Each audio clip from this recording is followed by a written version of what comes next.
सभी को प्रभु यीशु मसीह के मधुर नाम में मेरा जय मसीह की। परमेश्वर का धन्यवाद हो कि परमेश्वर ने फिर से हमें यह अनुग्रह दे दिया कि हम परमेश्वर के वचन की ओर निहार सकते हैं। मेरे प्रियो, आज परमेश्वर के वचन के मनन के लिए हम निकालेंगे व्यवस्था विवरण की पुस्तक, उसका 8वां अध्याय।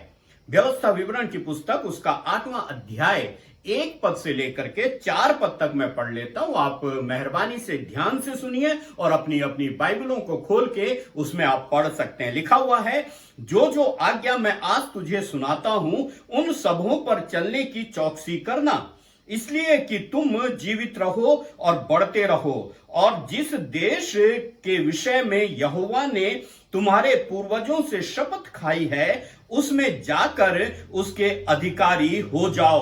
और स्मरण रख कि तेरा परमेश्वर यहोवा 39 वर्षों में तुझे सारे जंगल के मार्ग में से इसलिए ले आया है कि वो तुझे नम्र बनाए और तेरी परीक्षा करके यह जान ले कि तेरे मन में क्या क्या है, और कि तू उसकी आज्ञाओं का पालन करेगा या नहीं। उसने तुझको नम्र बनाया और भूखा भी होने दिया।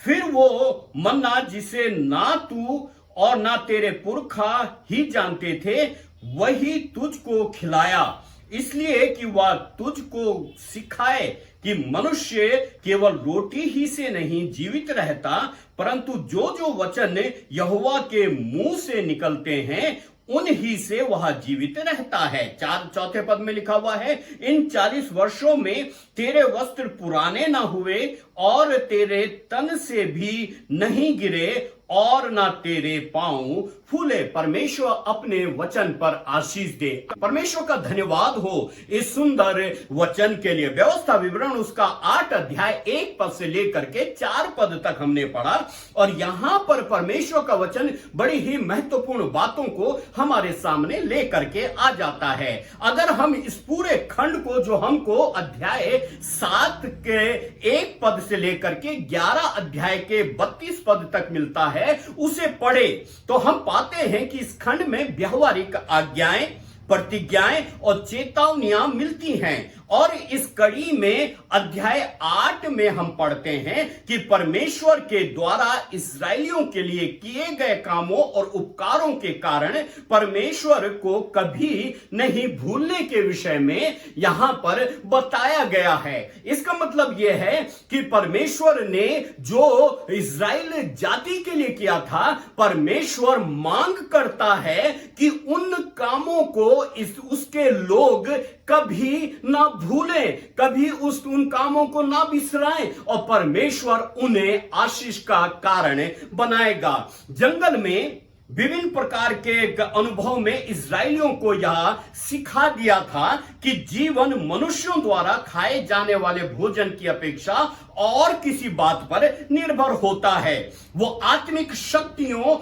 पर निर्भर होता है जो केवल परमेश्वर में पाई जाती हैं, जो कि हमने 8 अध्याय उसके पहले पद से लेकर के 4 पद तक पढ़ा। और 4 पद में यहां पर इस प्रकार से हमने पढ़ा था कि लिखा हुआ है, इन 40 वर्षों में तेरे वस्त्र पुराने ना हुए और तेरे तन से भी नहीं गिरे और ना तेरे पांव फूले। मेरे प्रियो, 40 वर्ष तक लिखा हुआ है कि उनके वस्त्र पुराने नहीं हुए, यहां तक कि उनके तंत्र जो उनके तन से वो वस्त्र नहीं गिरे और ना ही उनके पांव फूले। जो चल रहे थे, मार्ग में थे, जंगल में थे, वो थके नहीं, थकित नहीं हुए, बल्कि वो निरंतर वो चलते चले गए। मेरे प्रियो, यहां पर परमेश्वर का वचन इस बात को यहां पर बता देता है। इस्राएलियों को ये बात अपने मस्तिष्क में रखनी थी, ये सोचना था कि जब वे कनान में बसे, अर्थात उस भूमि में जो प्राकृतिक स्रोतों से भरपूर थी, जो प्राकृतिक आशीषों से भरपूर थी, उन्हें वहां पर परमेश्वर का को भी मानना था और उसके द्वारा प्राप्त समस्त उपहारों के लिए परमेश्वर के प्रति धन्यवादी होना था। मेरे प्रियो, यहां पर परमेश्वर का वचन स्पष्ट रीति से कह देता है, परमेश्वर उनको जंगल में संभाला, विभिन्न परिस्थितियां आई, सम विषम परिस्थितियां आई, परमेश्वर के सामर्थी हाथ को उन्होंने अपने ऊपर देखा था। उन्होंने देखा था कि किस रीति से परमेश्वर ने उन 40 वर्षों में उनको भूखा नहीं रहने दिया, उनको थकित नहीं होने दिया, परमेश्वर ने उनको किसी बड़ी समस्या में नहीं जाने दिया, उनका वो अगुआ बना रहा। इस बात को जब वो कनान में चले जाएंगे तो परमेश्वर की आशीष को उन्होंने हमेशा याद रखने के लिए परमेश्वर का वचन कहता है कि उन्हें यह भूलना नहीं था, उसके उपकारों को याद करना था और परमेश्वर के प्रति धन्यवादी होना था। उन्हें हर एक वस्तु अपने आप से नहीं मिल गई, बल्कि ऐसा सोचना था कि वो वस्तुएं जो उनको मिली है ये तो परमेश्वर का अनुग्रह है। वो अपने आप से नहीं मिल गई, उनके कारण नहीं मिल गई, बल्कि परमेश्वर की दया से उनको मिल गई है। यहां पर अगर हम 5 पद से लेकर के 10 पद तक पढ़े तो यहां पर इस बात का वर्णन किया गया है। मैं केवल एक पद आप लोगों के लिए पढ़ूंगा, 6वां पद। 6वें पद में यहां पर परमेश्वर का वचन कहता है, इसलिए अपने परमेश्वर यहोवा की आज्ञाओं का पालन करते हुए उसके मार्गों पर चलना और उसका भय मानते रहना। परमेश्वर एक यहां पर मांग करता है और वो मांग ये है कि इसलिए अपने परमेश्वर यहोवा की आज्ञाओं का पालन करते हुए उसके मार्गों में चलना। जो उसने बताए हुए मार्ग हैं, जो उनका जीवन है, परमेश्वर के प्रति समर्पित जो मार्ग है, जीवन है, उस जीवन की अगुवाई में उनको चलने के लिए परमेश्वर का वचन कहता है। और कहता है यहां पर परमेश्वर का वचन कि मार्गों पर चलना और उसका भय मानते रहना। अर्थात वो भय प्रेमपूर्ण भय था, वो भय जो है आदरपूर्ण भय था। हमें परमेश्वर का आदर करना है, परमेश्वर के प्रति प्रेम से पूर्ण जो है समर्पण होना है, तब ही परमेश्वर का वचन यहां पर एक मांग करता है। मेरे प्रियो, अगर वो अपनी इस समृद्धि में परमेश्वर को भूल जाएंगे और उसकी व्यवस्था को नकार देंगे तो जैसे उसने उनके सामने कनानियों को दंडित किया था, वैसे वो दंड उनको भी देगा। यहां पर परमेश्वर का वचन स्पष्ट से कह देता है 11 पद से लेकर के 20 पद तक। 11 पद में इस प्रकार से लिखा हुआ है, अगर हम इसको पढ़ें, इसलिए सावधान रहना। परमेश्वर का वचन ऊपर 6 पद में कहता है कि भय मानना, उसकी आज्ञाओं का पालन करना, और 11 पद में कहता है इसलिए सावधान रहना, कहीं ऐसा ना हो कि अपने परमेश्वर यहोवा को भूलकर उसकी जो आज्ञा, नियम और विधि मैं आज तुझे सुनाता हूं उनको मानना छोड़ दे। ऐसा ना हो कि जब तू खाकर तृप्त हो तो अच्छे अच्छे घर बनाकर उसमें रहने लगे और तेरी गाय बैलों और भेड़ बकरियों की बढ़ती हो और तेरा सोना चांदी और तेरे सब प्रकार का धन बढ़ जाए, तब तेरे मन में अहंकार समा जाए और तू अपनी परमेश्वर यहोवा को भूल जाए, तो वो तुझको दासत्व के घर अर्थात मिस्र देश से निकाल लाया है। मेरे प्रियो, आगे चल करके जब हम पढ़ते हैं तो वहां पर आगे चल करके परमेश्वर का वचन इस प्रकार से कहता है, जैसे उसने कनानियों को दंड दिया वैसे वो आज तुमको भी दे देगा। इसलिए सावधान रहना।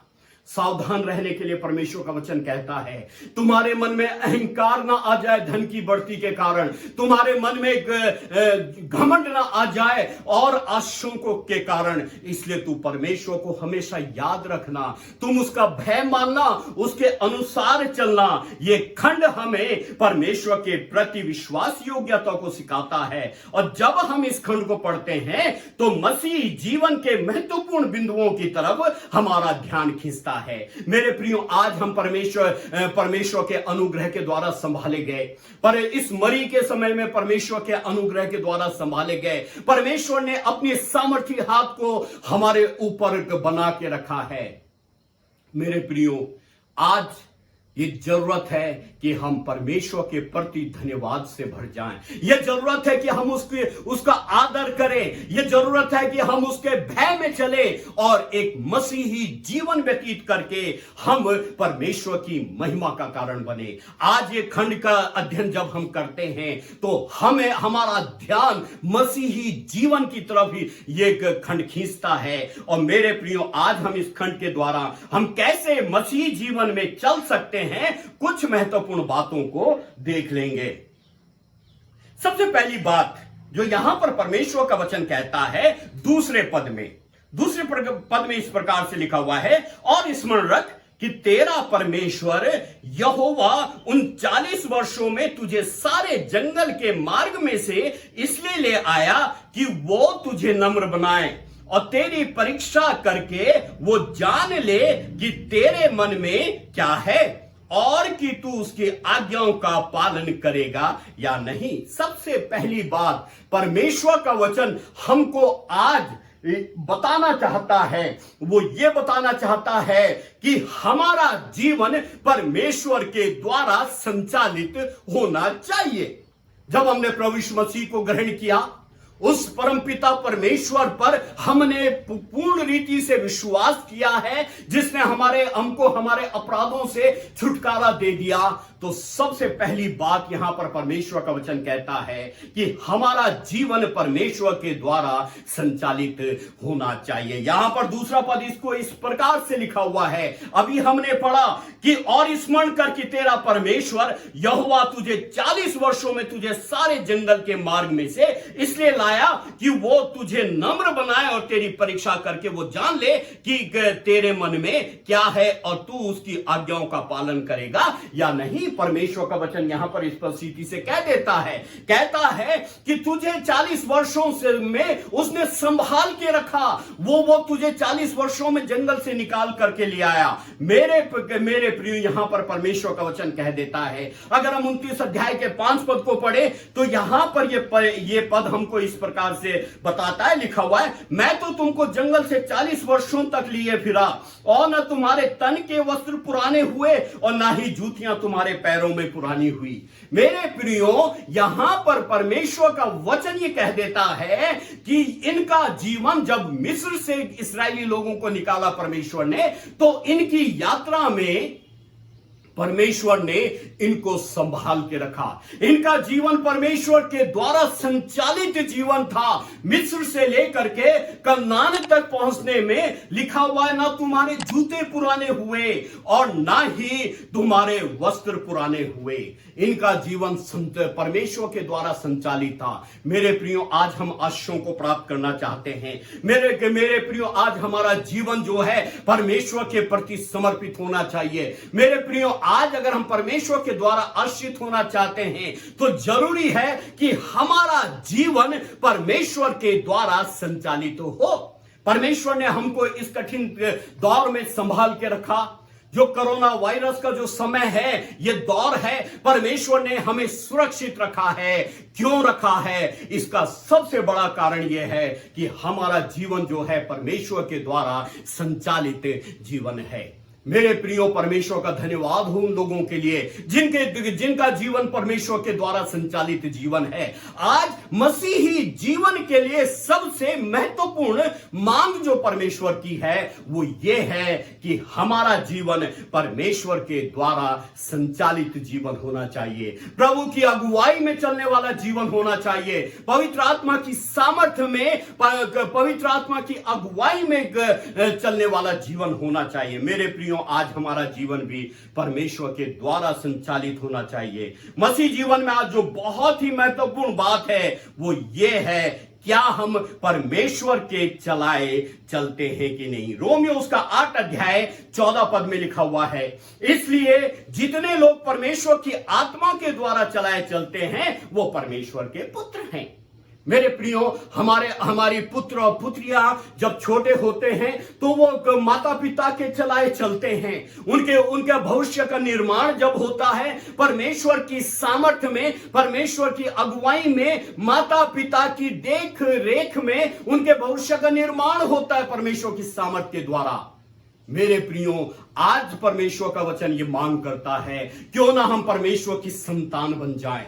वो मांग करता है क्योंकि लिखा हुआ है, इसलिए जितने लोग परमेश्वर की आत्मा के चलाए चलते हैं वो परमेश्वर के पुत्र हैं। क्या आज हम परमेश्वर के पुत्र और पुत्रियां हैं? परमेश्वर मांग करता है, क्यों ना आज हम उसकी संतान बन जाएं और परमेश्वर की महिमा का कारण बने। मेरे प्रियो, जब हमारी संतान किसी बात की जरूरत होती है तो वो हमारे पास सहायता के लिए आते हैं और हम उनकी मदद करने के लिए तैयार रहते हैं। मेरे प्रियो, यहां पर परमेश्वर का वचन स्पष्ट रीति से हमको स्मरण दिलाता है कि जब हम परमेश्वर के चलाए चलते हैं, हम जब सहायता के लिए परमेश्वर के पास जाते हैं तो वो हर दम हर पल वो हमारी सहायता करने के लिए तैयार है। क्या आज हम तैयार हैं उसके अनुसार चलने के लिए, उसकी आत्मा के अनुसार चलने के लिए? मेरे प्रियो, जो सबसे पहली और महत्वपूर्ण बात हमने सीखी वो ये है कि इनको कनान देश की आशीष इसलिए मिल गई, वो 40 वर्षों तक परमेश्वर ने उन्हें संभाला, 40 वर्षों तक परमेश्वर उनके सहायक बना रहा और उनका जीवन परमेश्वर के द्वारा संचालित जीवन था। आज परमेश्वर हमारे लिए ये मांग करता है, यह परमेश्वर का वचन हमको एक आज्ञा देता है। परमेश्वर हमसे मांग करता है कि हम परमेश्वर के अनुग्रह में, हम परमेश्वर की आत्मा के द्वारा, उसके द्वारा चलाए जाएं ताकि हम उसकी संतान होकर के परमेश्वर की महिमा का कारण बने। दूसरी महत्वपूर्ण बात यहां पर तीसरे पद में, दूसरी महत्वपूर्ण बात परमेश्वर का वचन कहता है, हम पढ़ लेंगे तीसरे पद को। यहां पर इस प्रकार से लिखा हुआ है, उसने तुझको नम्र बनाया और भूखा भी होने दिया, और वो मन्ना जिसे ना तू और ना तेरे पुरखा ही जानते थे वही तुझको खिलाया, इसलिए कि वो तुझको सिखाए कि मनुष्य केवल रोटी ही से नहीं जीवित रहता, परंतु जो वचन परमेश्वर के मुख से निकलते हैं वो उनसे वो जीवित रहता है। मेरे प्रियो, दूसरी बात जो बड़ी महत्वपूर्ण बात परमेश्वर का वचन यहां पर कहता है तीसरे पद के अनुसार, कि इनका जीवन परमेश्वर के द्वारा संभाला गया जीवन था। जब इन्होंने आज्ञा को पूरा किया, वो परमेश्वर के द्वारा संचालित उनका जीवन बन गया, तो वो परमेश्वर के द्वारा संभाले गए। भूखे हुए, परमेश्वर ने उन्हें मन्ना खिलाया। वो प्यासे हुए, परमेश्वर ने उनको चट्टान से पानी पिलाया। मेरे प्रियो, जब शत्रु उनके सामने आए, शत्रु के ऊपर परमेश्वर ने उनको विजयी जीवन दिया। ये परमेश्वर के द्वारा संभाले गए थे। और यहां पर परमेश्वर का वचन इस प्रकार से लिखता है, तीसरे पद को हम फिर से पढ़ लेंगे, उसने तुझको नम्र बनाया और भूखा भी होने दिया, फिर वो मन्ना जिसे ना तो तेरे पुरखा ही जानते थे वही तुझको खिलाया, इसलिए कि वह तुझको सिखाए कि मनुष्य केवल रोटी ही से नहीं जीवित रहता, परंतु जो जो वचन यहोवा के मुख से निकलते हैं उन्हीं से वो जीवित रहता है। अपने लोगों को मरुस्थल में जांच और परीक्षा को लाता है।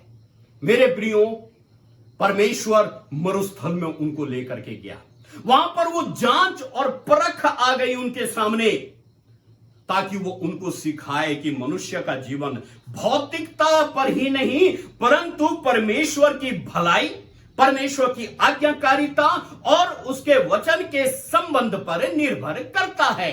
और आज परमेश्वर का वचन हमको यह बता देता है कि हमको आश्रित जीवन कब मिलता है, जब हम परमेश्वर की भलाई, उसकी आज्ञाकारिता और उसके वचन में मजबूत पाए जाते हैं। वो हमको संभालता है, हम उसके द्वारा संभाले जाते हैं कठिन परिस्थितियों में। परीक्षाएं, यद्यपि इस संसार में रहते हुए परीक्षाएं आती हैं, इस संसार में रहते हुए समस्याएं आती हैं, लेकिन हमारा परमेश्वर हमको संभालने वाला परमेश्वर बन जाता है। हम संभाले जाते हैं। मत्ती उसके 4 अध्याय के 4 पद में लिखा हुआ है, परीक्षा के समय हमें यहां पर परमेश्वर का वचन इस प्रकार से कहता है कि जब शैतान ने प्रभु की परीक्षा करी और उसकी परीक्षा करते हुए शैतान ने कहा कि ये रोटियां, अगर तू भूखा है तो ये पत्थर रोटियां बन जाएं। तो प्रभु ने कहा, प्रभु ने उस उत्तर दिया, लिखा हुआ है, उसने उत्तर दिया कि लिखा है कि मनुष्य केवल रोटी से नहीं परंतु हर एक वचन से जो परमेश्वर के मुख से निकलता है वो जीवित रहता है। इस्राएली लोग मरुस्थल में चले गए, इस्राएली लोगों के सामने समस्याएं आ गई, परीक्षा में वो पड़ गए, लेकिन प्रभु के द्वारा वो संभाले गए।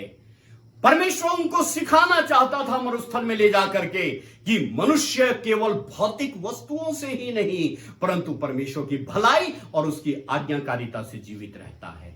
प्रभु की परीक्षा हमको स्पष्ट से सिखा देती है। प्रभु यहां पर कहते हैं कि केवल मनुष्य जो है रोटी से नहीं परंतु परमेश्वर के मुख से निकले हुए हर एक वचन से जीवित रहता है। मेरे प्रियो, आरंभ में भी जब अदन की वाटिका में शैतान ने हवा की परीक्षा की थी, उत्पत्ति अगर हम 3 अध्याय के 4 पद में, तो शैतान हवा से कहता है तुम निश्चय ना मरोगे। प्रियो, मनुष्य जाति परमेश्वर के विश्वास के द्वारा, उसके वचन के द्वारा बंधा हुआ है। परमेश्वर ने आदम हवा को आज्ञा दी थी कि इस वाटिका के जो बीच में वाटिका के बीच में जो वृक्ष है उसके फल कभी ना खाना। और शैतान कहता है तुम नहीं मरोगे। वो शंका पैदा करना चाहता है। वो चाहता है कि परमेश्वर के वचन और परमेश्वर की प्रतिज्ञाओं पर मग ये शंका करके वो उसको नाश करना चाहता है और वो उसमें सफल भी हो जाता है। आदम हवा ने पाप कर दिया शैतान की बातों में आकर। आज ये परिस्थितियां हमारे सामने भी आ जाती हैं।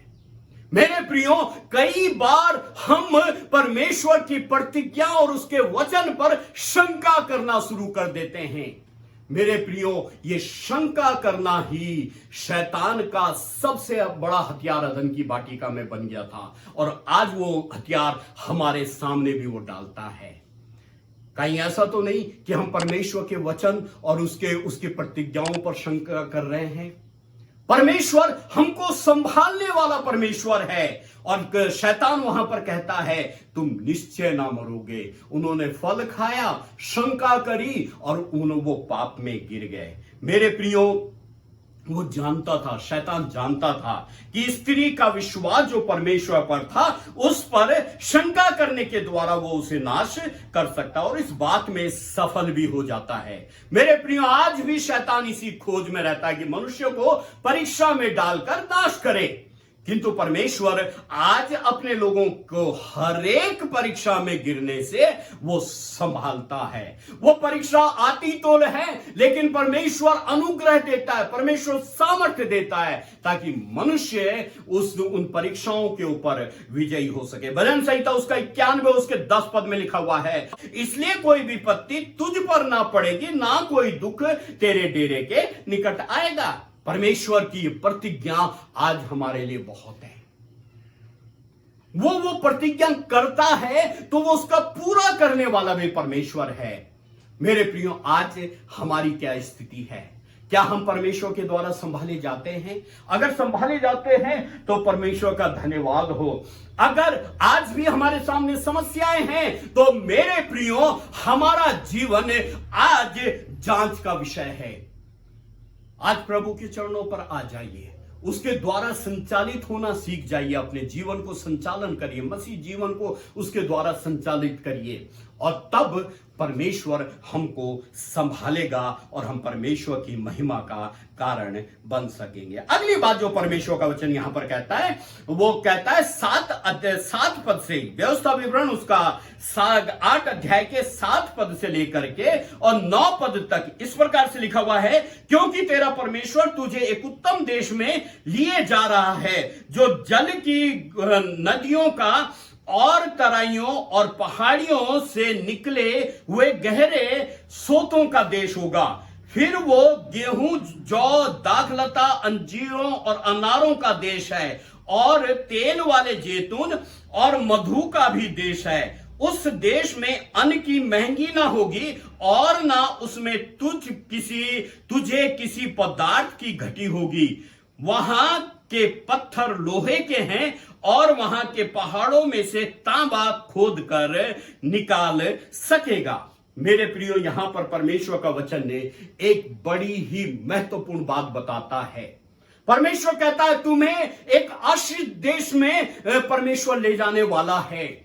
एक आशा है और वो आशा ये है कि परमेश्वर हमको उनको भरपूरी के देश में ले जाने वाला था। मसीही जीवन एक आशा रखने वाला जीवन है। सबसे पहली बात हमने जो देखी वो ये थी कि इनका जीवन परमेश्वर के द्वारा संचालित था, और दूसरी बात हमने देखी थी परमेश्वर के द्वारा संभाला हुआ जीवन था, और तीसरी महत्वपूर्ण बात यहां पर परमेश्वर का वचन हमें यह बता देता है पद 7 से 9 में जो हमको मिलता है, उनका जीवन एक आशा रखने वाला जीवन था, जो आज भी हमारे लिए भी बहुत महत्वपूर्ण है कि मसीह जीवन परमेश्वर के प्रति आशा रखने वाला जीवन होता है। यहां पर परमेश्वर का वचन कहता है, परमेश्वर की प्रतिज्ञा जो उसने अब्राहम, इसहाक और याकूब और इस्राएली जाति से की थी, आज वो अपनी प्रतिज्ञाओं को पूरा करने जा रहा है। इस्राएलियों को अब तक का जीवन आशा रखने वाला जीवन था। जिस समय इस्राएल ने कनान में प्रवेश किया, उन्होंने वहां पर पाया कि जो आशा उन्होंने रखी थी वो पूरी हुई है। कनान देश जलधाराओं, स्रोतों और झरनों का देश था, एक आश्रित देश था। अगर हम पहला राजा उसका 17 अध्याय उसका पहला पद से लेकर के 18 अध्याय के 46 पद तक पढ़ते हैं तो वहां पर पाते हैं कि एलिया के दिनों में जो अकाल पड़ा था वो ये था कि इस समय जल की कमी परमेश्वर का दंड थी, और कनान परमेश्वर का दिया हुआ एक आश्रित देश था, वो भरपूरी का देश था। मेरे प्रियो, आज भी परमेश्वर अपने लोगों को नम्र करने के लिए और पापियों को दंड देने के लिए सूखे का प्रयोग कर सकता है। पद 19 और 20 में परमेश्वर का वचन हमें बताता है, लिखा हुआ, यदि तू अपने परमेश्वर यहोवा को भूलकर दूसरे देवताओं के पीछे हो लेगा और उनकी उपासना और उनको दंडवत करेगा, तो मैं आज तुमको चिता देता हूं कि तुम निस्संदेह नष्ट हो जाओगे। स्पष्ट रीति से लिखा हुआ, निस्संदेह नष्ट हो जाओगे। जिन जातियों को यहोवा तुम्हारे सम्मुख से नष्ट करने पर है, उन्हीं की नाई तुम भी अपने परमेश्वर यहोवा का वचन ना मानने के कारण नष्ट हो जाओगे। मेरे प्रियो, जरूरी है जो आशा प्रभु ने हमको दी है।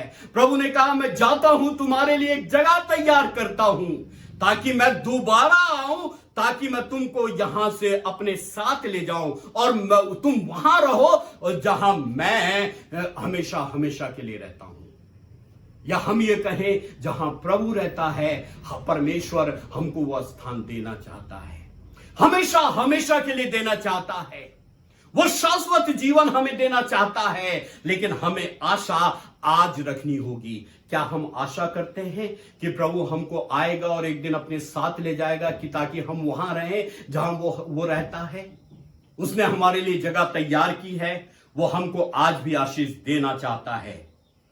बस हमें आवश्यकता है कि एक आशापूर्ण जीवन व्यतीत करें और उस मार्ग में आगे बढ़ते चले जाएं जो हमारे लिए प्रभु यीशु मसीह ने तैयार किया है। पौलुस उसका फिलिपियों उसका 3 अध्याय 12 पद से लेकर के 14 पद में इस प्रकार से लिखा हुआ है। यहां पर ये कहता है, ये मतलब नहीं कि मैं पा चुका हूं या सिद्ध हो चुका हूं। पौलुस कह रहा है, ये मतलब नहीं कि मैं पा चुका हूं या सिद्ध हो चुका हूं, पर उस पदार्थ को पकड़ने के लिए दौड़ा चला जाता हूं जिसके लिए मसीह यीशु ने मुझे पकड़ा था। वो कह रहा है कि मैं दौड़ा चला जाता हूं, उस चीज को पकड़ने के लिए दौड़ा चला जाता हूं जिसके लिए प्रभु यीशु मसीह ने मुझे पकड़ा था। वो आशा थी उसकी। मेरे प्रियो, आज हमारी क्या आशा है? क्या परमेश्वर ने हमको चुना है कि उस चीज को हम पकड़ने के लिए या उस स्थान में जाने के लिए हम आशापूर्ण जीवन रखें?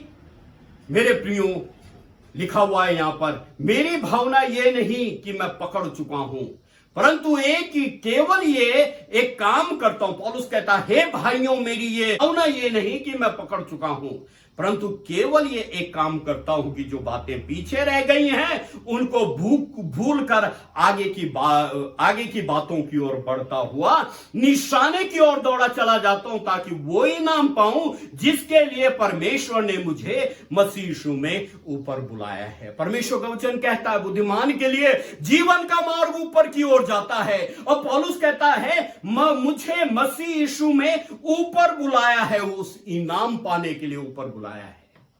मेरे प्रियो, आज हम किधर जा रहे हैं, किस डायरेक्शन में हम जा रहे हैं?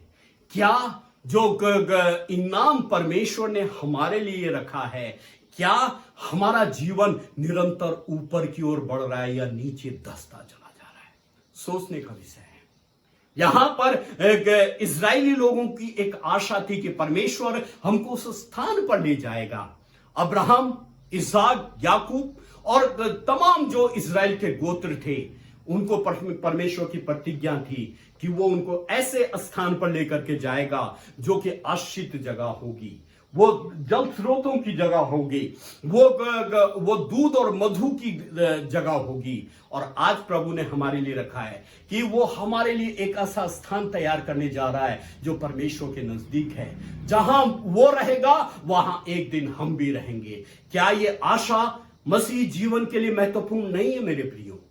मेरे प्रियो, अगर हम मसीह जीवन व्यतीत कर रहे हैं तो हमारे लिए जरूरी है कि हम आशापूर्ण जीवन व्यतीत करें। और पौलुस कहता है कि मैं वो इनाम पाने के लिए निरंतर ऊपर की ओर दौड़ा चला जाता हूं। मेरे प्रियो, यहां पर परमेश्वर का वचन मसीह जीवन की कुछ महत्वपूर्ण बातों को बताता है कि हमारा जीवन परमेश्वर के द्वारा संचालित होना चाहिए, परमेश्वर द्वारा संभाला हुआ जीवन होना चाहिए, और एक आशा रखने वाला जीवन होना चाहिए। आज हमारी क्या स्थिति है? अगर हम मसीह जीवन व्यतीत करना चाहते हैं मेरे प्रियो, तो जरूरी है कि हमारा जीवन परमेश्वर के अनुग्रह में उसके द्वारा संचालित, उसके द्वारा संभाला हुआ, और उसमें एक आशापूर्ण जीवन होना चाहिए। तब परमेश्वर हमको आशीष देगा और अपनी महिमा के लिए इस्तेमाल करेगा। आइए हम प्रार्थना करें। हमारे उद्धारकर्ता पवित्र परमेश्वर, हम बड़े धन्यवाद के साथ आपके चरणों पर आए हैं।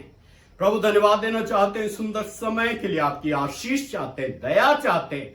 प्रभु, धन्यवाद देना चाहते हैं इस्राएल के जीवन के लिए, जो कि आपके द्वारा संचालित थे, जो कि आपके द्वारा संभाले हुए थे, और एक आशापूर्ण जीवन उनका था कि आप उनको कनान देश में ले जाने वाले, ऐसे देश में ले जाने वाले हैं जो भरपूरी का देश है। प्रभु, आज हमारा जीवन भी आपके द्वारा संचालित होने वाला जीवन बन जाए। प्रभु, हमारा जीवन भी आपके द्वारा संभालने वाला जीवन होने पाए, और एक आशापूर्ण जीवन होने पाए, ताकि ये मसीही जीवन हमारे लिए बहुत आशीष का कारण बने और हम परमेश्वर की महिमा का कारण बने। एक एक को आशीष करें और अपनी महिमा के लिए इस्तेमाल करें। सारी आदर महिमा आपको देते हैं, यीशु मसीह के नाम से मांग लेते हैं, आमीन।